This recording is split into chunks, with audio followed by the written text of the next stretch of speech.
जय गुरु जी संगत जी, जय गुरु जी, शुक्राना गुरु जी, अनंतम अनंतम शुक्राना गुरु जी के चरणों में कोटि कोटि प्रणाम और सारी संगत जी को जय गुरु जी। संगत जी, आज का सत्संग सुश्री तिवाना आंटी जी का है और संगत जी बहुत ही प्यारा सत्संग है। इस सत्संग को अंत तक जरूर सुनिएगा। और संगत जी, अगर आपने भी अपना कोई सत्संग संगत जी के साथ शेयर करना है तो डिस्क्रिप्शन में दिए गए व्हाट्सएप नंबर और जीमेल आईडी पर आप अपना सत्संग लिखकर रिकॉर्ड करके या वीडियो बनाकर मुझे भेज सकते हैं। गुरु जी की कृपा से आपका सत्संग भी संगत जी के साथ ज़रूर शेयर किया जाएगा। तो चलिए संगत जी, आज का सत्संग शुरू करते हैं। आंटी जी कहते हैं, चाहे 1000 चांद चढ़े, चाहे चढ़े सूरज 1000, गुरु बिना घोर अंधार। संगत जी, आंटी जी कहते हैं, गुरुजी से मिलने से पहले मैं एक जिद्दी किस्म की महिला थी जो कि किसी की नहीं सुनती थी। लेकिन जब जब दुखद घटनाओं से उनकी वो बोल रही है, मेरी रूह ही सुन्न हो गई थी। मेरे खाने में एक मरे हुए व्यक्ति की अस्थियों को पीसकर मिलाया गया और वो खाना मुझे खिलाया गया, आंटी बोलते हैं, जिसकी वजह से मेरी पूरी ज़िंदगी में जहर घुल गया।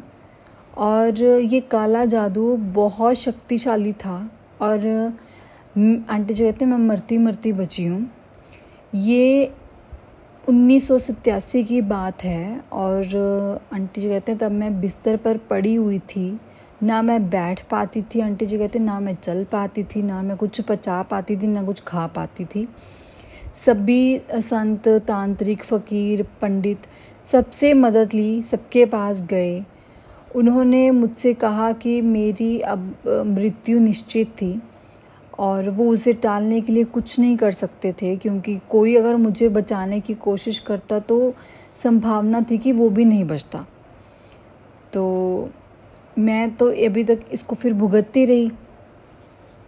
फिर एक बार आंटी जी कहते, कनाडा में एक निवासी जिन्हें मैं जानती थी, लूना, और स्वर्गीय हरपाल तिवाना अभिनेता और निर्देशक की बेटी ने मुझे गुरुजी के यहाँ जाने को कहा।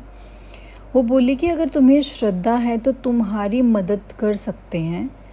वो 1996 में अक्टूबर की बात है और वह अपने ससुराल में थी अपने माता पिता के साथ। उस वक्त गुरुजी के दर्शन के लिए पटियाला से पंचकुला आए हुए थे और मैं भी उनके साथ चलने के लिए मान गई। जब हम गुरुजी के यहाँ अपनी गाड़ियाँ लगा रहे थे तो गुरुजी संगत हॉल से बाहर आए और हमने उनके चरण स्पर्श किए। लूना ने गुरुजी से मेरा परिचय कराने की कोशिश की, बस वो इतना ही बोल पाई, ये, और गुरुजी ने मुझे मेरा नाम लेकर पुकारा। गुरुजी बोले, मेरे साथ बहुत गलत हुआ था। मुझे उसी समय लगा कि वो मेरे शायद सर्वज्ञाता हो सकते हैं। गुरुजी ने मुझे अपने सिंहासन के दाहिनी ओर बिठा दिया और वो मेरे माथे की ओर देखते रहे, जैसे कि मेरे कर्म पड़ रहे हों, कोई पिछले जो होंगे, आज के और या आगे के जो होंगे। बड़े बड़े लोग जो मेरे और घूर के देख रहे थे, गुरुजी ने उन पर कोई ध्यान नहीं दिया। मैं बहुत भद्दी लग रही थी। मेरा चेहरा और शरीर पूरा सूजा हुआ था। मेरी आंखें छोटी और चीर जैसी मुझे नज़र आती थी कोई चीज़। करीब 1 घंटे तक मैं गुरुजी के साथ बैठी रही और अपने आसपास एक दिव्य वातावरण को महसूस करती रही। फिर गुरुजी ने मुझे लंगर करने को कहा और उसकी महत्ता से मैं अनजान थी। मैंने वहाँ से चुपके से निकल जाने की कोशिश की। मैंने मन में सोचा कि मैं मुफ्त का खाना कैसे खा सकती हूँ, किंतु गुरुजी ने मना किया। जा सकता था, लेकिन उन्होंने दूसरी बार मुझे लंगर खाने को कहा तो मैंने खा लिया। फिर उन्होंने मुझे अपनी बाईं ओर बिठाया और अपने बायां हाथ दबाने को और मालिश करने को कहा। ऐसा आधा घंटा करने के बाद उन्होंने अंगूठे से मेरा अंगूठा दबाया। मेरे करीब 60% कष्ट उसी समय ख़त्म हो गए थे। उनके कमल चरणों में बैठे रहने के बाद एक भव्य मुस्कुराहट देते हुए वो मुझे बोले, इत्थे आंदे रहना, यानी कि यहाँ पे आते रहना। उस दिन उन्होंने मुझे उम्मीद दी, लेकिन 6 महीनों तक मैं लूना के ससुराल वालों के साथ बिज़ी थी। मैं चंडीगढ़ के पास ज़ीरकपुर में उन्हें अपनी 4 कनाल ज़मीन बेची और पंजीकरण के समय उन्होंने मुझे 1.5 लाख रुपए का धोखा दिया और संभावित गुरुजी का हुक्म मैं मान नहीं पाई। 6 महीने बाद मैं पंचकूला गई तो मुझे बताया गया कि गुरुजी चंडीगढ़ चले गए हैं। मैं उसी टाइम चंडीगढ़ गई। जैसे गुरुजी ने मुझे देखा, वह हॉल से में ज़ोर से बोल पड़े कि मेरे साथ 1.5 लाख रुपए का धोखा हुआ था। उसके बाद 2 साल तक गुरुजी ने मुझसे बात नहीं की पर मैं गुरुजी के यहाँ आती रही। जब गुरुजी अच्छे मिजाज में होते थे तो मुझे अपनी स्वरूप देते, पर मुझे हमेशा नज़रअंदाज कर देते। मुझे बहुत बुरा लगता, पर मैंने गुरुजी का कहा माना। लेकिन वैसे मैं ज़िद्दी थी। 5 बहनों में सबसे छोटी और सबसे लाडली थी। मैं संगत के लिए रोज़ शाम को 7 बजे पहुंच जाती और 2 साल बाद एक दिन मुझे देर हो गई। उस दिन मुझे संगत ने बताया कि गुरुजी बार बार मेरे बारे में पूछ रहे थे और उन्होंने कम से कम 10 बार मेरे बारे में पूछा कि मैं आई क्यों नहीं। और मैं फिर काफ़ी शौक थी उस चीज़ को लेके कि गुरुजी मेरे बारे में पूछ रहे थे। उस दिन गुरुजी बहुत अच्छे मिजाज में थे। दुनिया में आगे जाकर क्या क्या घटनाएं घटेंगी, घंटों तक वह उसी की भविष्यवाणी करते रहे। उस दिन जो संगत ने सुना, आज वह अखबार में पढ़ने को मिलता है। मैंने हाथ जोड़े और कुछ पूछने के लिए उनकी आज्ञा ली और पूछा, गुरुजी क्या मैं इतनी बदकिस्मत हूँ कि आप मुझे अपनी कोई तस्वीर तक नहीं देते? और वह बोले, तेनू तस्वीर दी कोई लोड़ नहीं है, मैं तेरे दिल विच वसदा। और उनका ऐसा बोलना मुझे छू गया। मुझे समझ नहीं आया कि वह भगवान हैं, क्योंकि भगवान ही हमारे दिलों की बात समझते हैं, दिलों में बसते हैं। पर फिर भी उन्होंने मुझे अपनी एक छोटी सी तस्वीर दी, ये कहते हुए कि यह उनकी आईडी है। मैं उसे हमेशा अपने साथ रखती हूँ। मैं सोते समय हमेशा उसे अपने तकिए के नीचे या फिर अपनी पोशाक पर पिन लगा कर रखती हूँ और उससे मुझे बुरी नज़र से सुरक्षा महसूस होती है। मैंने गुरुजी की तस्वीर शयन कक्ष में रखी थी और वहाँ पूजा करती थी। कुछ समय में उस तस्वीर से 2 जीवित आँखें दिखी मुझे और वो बड़ी ही सुंदर थी। मुझे उनसे डर नहीं लगा। मैं उनसे पूछती रही कि क्या वह ब्रह्मा हैं, विष्णु हैं या शिव हैं। और बस थोड़ा मैंने पलकें झपका लेती तो फिर उनमें से रोशनी निकलने लगी। वो दिव्य नेत्र मेरे लिए जीते जागते प्रमाण थे कि गुरुजी भगवान शिव के अवतार हैं।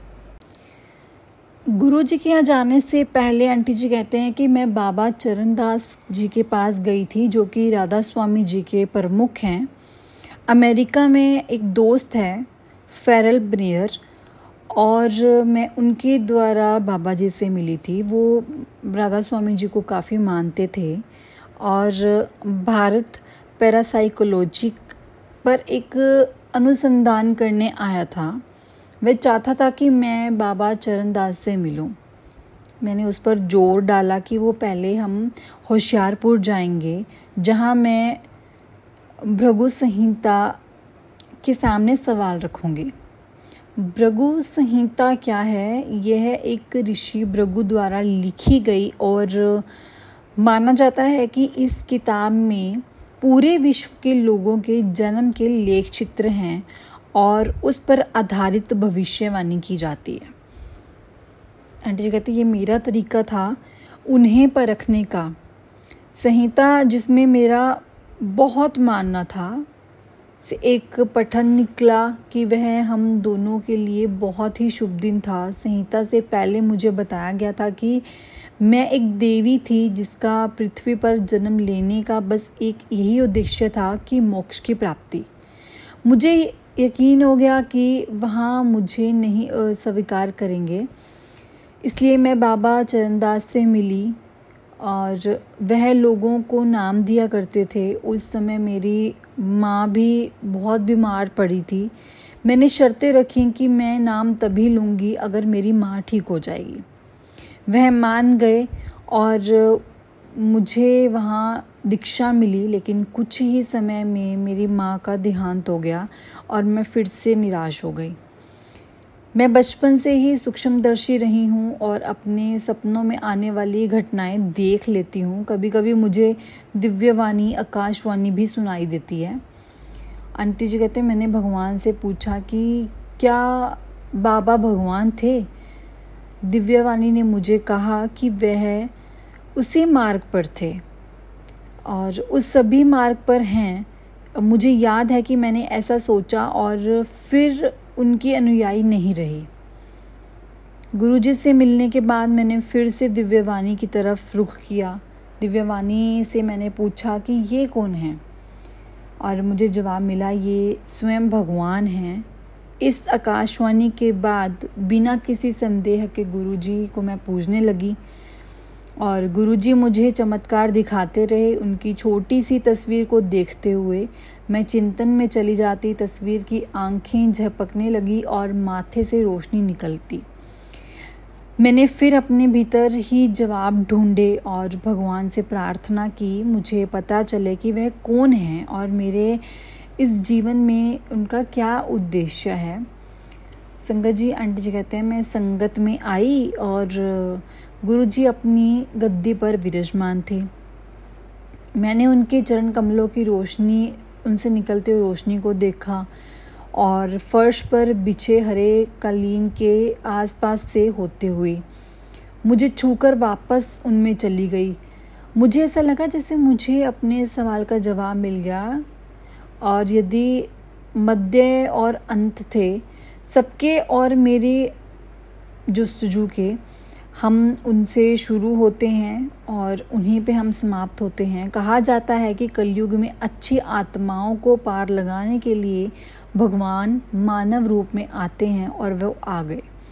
अब मैं सोचती हूँ कि भगवान में अपनी श्रद्धा खो दी थी और उसके पुनर्विकरण मैं अपने परम उद्देश्य की प्राप्ति के लिए मुझे गुरुजी की तरफ निर्देशित किया गया और सतगुरु ने मुझ पर रहमत की। मैं मरते मरते बची और वो मुझे वापस लेकर आए। उन्होंने मेरे उद्देश्य का एहसास कराया और जब मैं अपना रास्ता भटक गई थी।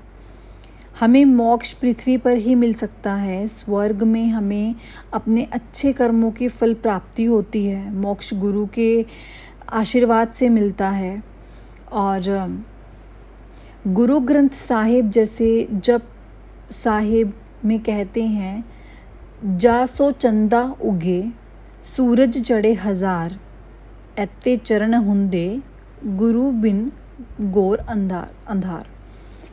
और इसका मतलब है चाहे 100 चांद चढ़े, सूरज चढ़े चाहे 1000, गुरु के बिना घोर अंधेरा है। और मुझे बहुत सारे जाप के बारे में पता चला, खासकर एक अमर संजीवनी मंत्र जो मृत में जान डाल सकता है। यह शिव का एक बहुत ही अच्छा मंत्र है और हे भगवान, हे शिव, आपका नाम कल्प वृक्ष के समान है। और इस मंत्र का जाप करने के बाद मैंने ऐसा देखा कि सुबह 3:30 बजे मैं अपने घर में गुरुजी ने मुझे दर्शन दिए और एक ऊंचा पेड़ आसमान छूता हुआ दिखाया और उस कल्प वृक्ष के स्तंभ पर रोशनी की किरण सर्प जैसे कुंडलित थी। हमेशा की तरह गुरुजी ने फिर से मुझे बताया कि मैं एक भगवान हूँ और वो सच में भगवान हैं जो कि धरती पर मानव रूप लेके आए हैं। जब से मेरे ऊपर काला जादू किया गया था, मेरा रंग काला पड़ गया था। गुरुजी से जुड़ने के करीब 2 साल बाद एक दिन लूना के पति ने मुझे अपनी ओर बुलाया और गुरुजी के सामने बिठाया। गुरुजी ने एकदम मेरी त्वचा पर टिप्पणी की। मैंने पलटकर जवाब दिया कि अगर भगवान ने ही मुझे बदसूरत बनाया है तो इसमें मेरी क्या गलती है, मैं क्या कर सकती थी। गुरुजी बोले कि अगर भगवान ने मुझे काला बनाया है तो वो मुझे गोरा बनाएंगे। फिर उन्होंने मुझे चाय प्रसाद लेने को कहा। धीरे धीरे मैं उनके आशीर्वाद की और जैसे कि चलती गई, मुझे उनका आशीर्वाद मिलता गया और मैं उनकी तरफ बढ़ती गई और मेरी त्वचा भी साफ़ होने लगी, मेरा रंग साफ़ होने लगा। और एक दिन उन्होंने मुझे अपने पास बिठाया। और हाल ही में आंटी जी कहते हैं मैं इंग्लैंड गई थी और मेरी जो स्किन थी वो गोरे करने की मैंने बहुत सारी महंगी क्रीम लेकर आई थी। गुरुजी ने मुझे उनके पास लेकर आने को कहा और उस वक्त रात के 12:30 बज गए थे और मैं बोले कि मेरे जो पड़ोसी हैं मुझे परेशान करेंगे। वे बोले कि वह मेरे साथ हैं और मुझे किसी की चिंता करने की ज़रूरत नहीं है। मैं उनके पास वो क्रीम लेकर आई और उनके कहे अनुसार उनके चरण कमलों पर वह मल दी। और जब मैं ऐसा करी थी, गुरुजी एक महिला अनुयायी को पुकार कर बोले, इसका कितना बड़ा दिल है। वह अपनी सारी क्रीम ले आई। जब मैंने उनके चरण कमलों की मालिश पूरी की तो मैंने पाया कि मेरी टांगों का जो दर्द है, वो जो मुझे सालों से इतना दुख दे रहा था, वो ख़त्म हो गया। जैसा मैंने कहा कि मैं अपने चंडीगढ़ वाले घर में अकेली और बेचैन महसूस करती थी। एक बार गुरुजी के यहाँ से होकर मैं रात को करीब 1:30 बजे वापस जा रही थी। मैं घर पहुँची और दूसरे माले की सीढ़ियाँ चढ़ के जा रही थी तो मुझे गुरुजी की गुलाबों वाली सुगंध आई। मैंने उसे क्षण महसूस किया, किंतु फिर भी मैंने दरवाज़ा बंद ही किया था कि मुझे कोई खांसी करते हुए सुनाई दिया और मैं डर गई कि ये कौन हो सकता था। और आंटी जी कहते हैं क्या मेरे घर में मुझे ऐसा लगा कोई चोर घुस गए हैं। मैं पूरी रात नहीं सो सकी। अगले दिन मैं अभी गुरुजी के दरबार में प्रवेश कर ही रही थी कि गुरुजी उसी अंदाज में खांसे और मैं समझ गई कि वो गुरुजी ही थे जो रात को मेरे घर में थे। ये जानते हुए कि गुरुजी नियमित रूप से मेरे घर आ रहे थे, खासकर अमृत वेला जो मैंने अपने शुरू किया था। और मैंने अपने घर के पर्दे बदलने का सोचा और पर्दे बदलते हुए मैं गिर गई। पहले ही मेरी रीढ़ की हड्डी काफ़ी चोट आई थी उस पर। और आंटी जी कहते हैं कि फिर वो भी तब जब मैं गुरुजी के लिए नए पर्दे लगा रही थी, मुझे नींद आ गई और मैंने सपना देखा कि गुरुजी अपने 2 अनुयायियों के साथ मेरे घर आए हैं। गुरुजी ने उन्हें एसी बंद करने को कहा क्योंकि मुझे चोट लगी हुई थी। जब मैं उठी तो मैंने देखा कि एसी और पंखा भी बंद था। गुरुजी इतना ध्यान रखने वाले हैं और जब वो ध्यान रखते हैं तो वो वास्तव में हमारा बहुत ध्यान रखते हैं। और एक दिन मैं संगत से वापस आ रही थी और मेरी गाड़ी के पीछे की ओर एक गाय आने लगी। मैं चीख पड़ी गुरुजी और चमत्कार हुआ। चमत्कारी ढंग से मैं बच गई। जब मैं घर पहुंची तो मुझे पता चला कि गुरुजी अपने अनुयायियों से मुझे फ़ोन करने को कह रहे थे। मैंने उनसे फ़ोन पर बात की और उन्होंने मुझसे मेरा हाल पूछा। एक बार और मैं ऐसे ही साकेत्री के जो शिव मंदिर से वापस आ रही थी और रात को काफ़ी देर हो गई थी। अचानक से मेरी गाड़ी का जो दाहिना पहिया था वो गड्ढे में फंस गया और मैं एक्सीलेटर दबाती रही पर पहिया बाहर नहीं निकला।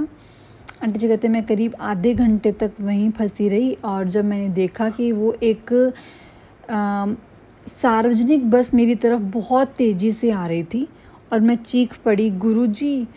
और फिर वही गड्ढे से ऐसे बाहर निकली मानो कि किसी ने धक्का देकर निकाल दिया उसे और मैं फिर से वैसे सुरक्षित वापस सड़क पर चल पड़ी थी। और गुरुजी सिर्फ शारीरिक ही नहीं बल्कि भावनात्मक रूप से भी मेरा ख्याल रखते हैं।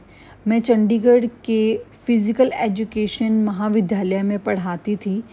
वहाँ के जो टीचर्स थे और उनसे हमेशा मेरी शिकायत रहती थी और उनके काफ़ी प्रतिकूल थे। उनका निरंतर हमें उत्पीड़न देना एक दिन मुझसे बर्दाश्त नहीं हुआ और मैं गाड़ी में बैठे रो रही थी। उसी क्षण मुझे गुरुजी की सुगंध आई और मुझे सांत्वना मिली कि और मैं बड़े ही भावपूर्ण उथल-पुथल से उभर सकी।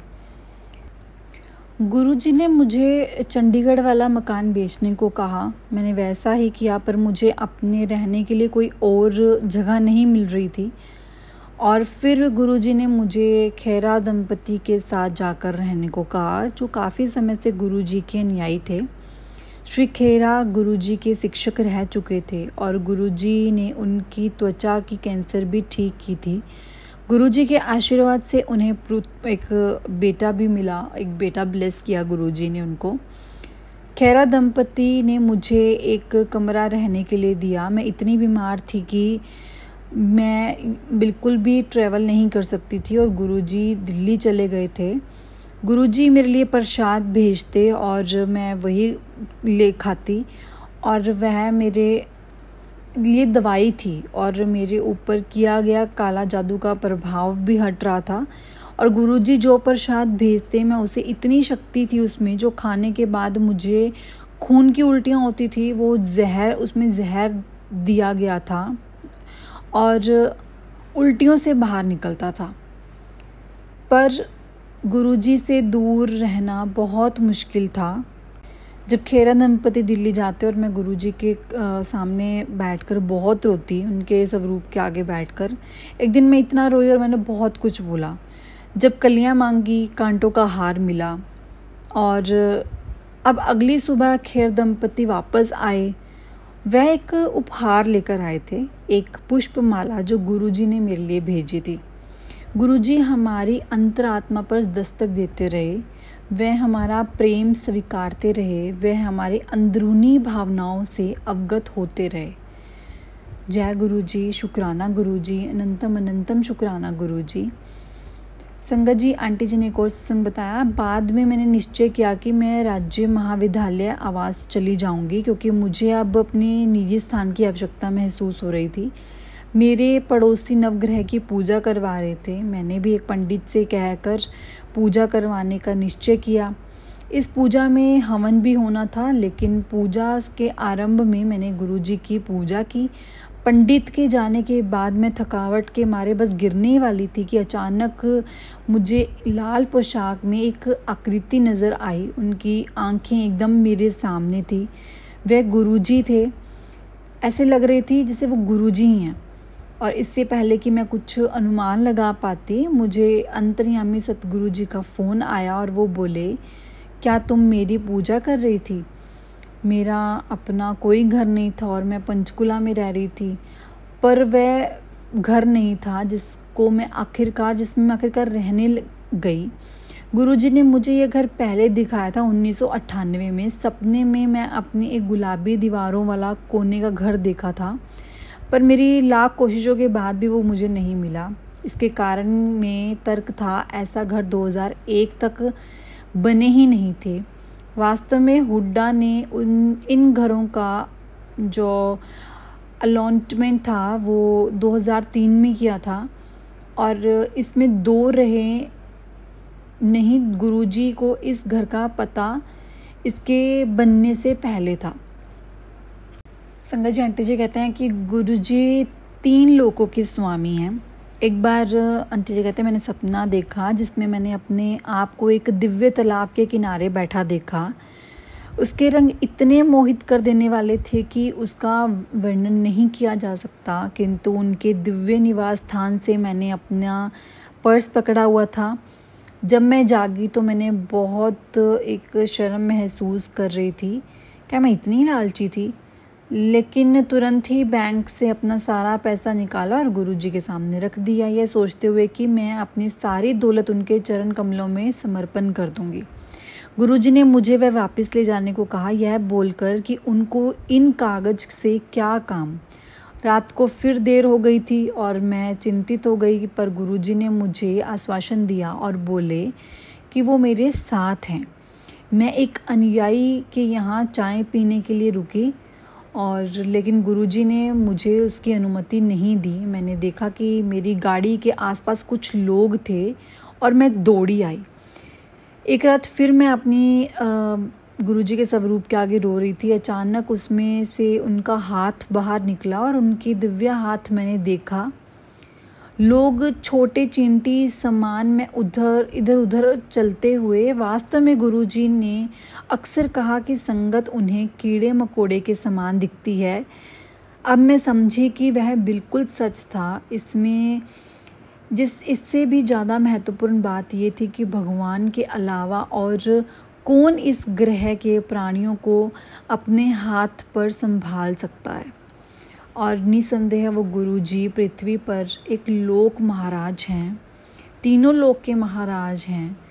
फिर मैंने देखा कि गुरुजी कहीं ब्रह्मा, विष्णु और महेश के दर्शन प्रदान कर सकते थे। मैंने सपने में खुद को 7 साल का देखा और मेरे दाहिने कान के पीछे बालों में थोड़ी सी झाग थी और वो झाग 4 सुनहरी पेंचों में बदल गई।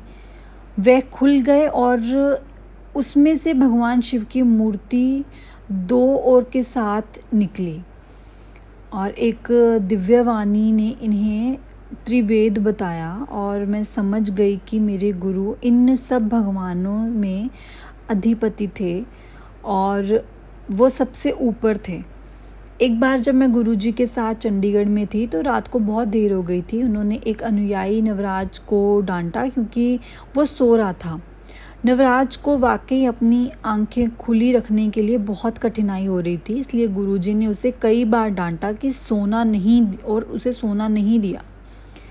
घर में वापस गई और मैंने स्पष्ट सपना देखा कि गुरुजी अपने सिंहासन पर बैठे हुए थे। उनके आगे सफ़ेद पोशाक में संगत के लोग थे जो अब इस दुनिया में नहीं थे। उनमें से एक मेरी माँ भी थी। इस दुनिया में गुरुजी की जो संगत थी, मैंने देखा कि नवराज ने संगत के लिए दूध की बाल्टियाँ उठाई हुई थी। मैंने इस सपने से यही समझा कि अगर नवराज उस रात सो जाता तो उसकी मृत्यु निश्चित थी और गुरुजी की डांट का उद्देश्य उसी में वही छिपा हुआ था। जब एक बार मैं अपनी पूरी हिम्मत जुटाकर शिवरात्रि के लिए दिल्ली आई और उन्होंने मुझे डांट लगा दी। बहुत गुस्से से और ऊंचे स्वर में बोले। उन्होंने मुझे चले जाने को कहा। मैंने ना लंगर किया ना प्रसाद लिया और मैं उसी टाइम वापस आ गई। मैं गुरुजी के आगे बैठकर तब भी बहुत रोई और मैं उनको बोली कि इतनी कठोरता और इतनी तेज़ आप मुझसे बोले, जो कि मैं तो अपने शायद यूनिवर्सिटी के बच्चों पर भी नहीं बोलती। और किंतु गुरुजी उस पर चिल्लाए थे जिसने मुझे अपने अधीन कर लिया था और वह मेरा अहम मिटाना चाहते थे। जय गुरुजी, शुक्राना गुरुजी, अनंतम अनंतम शुक्राना गुरुजी। जय गुरुजी संगत जी, जय।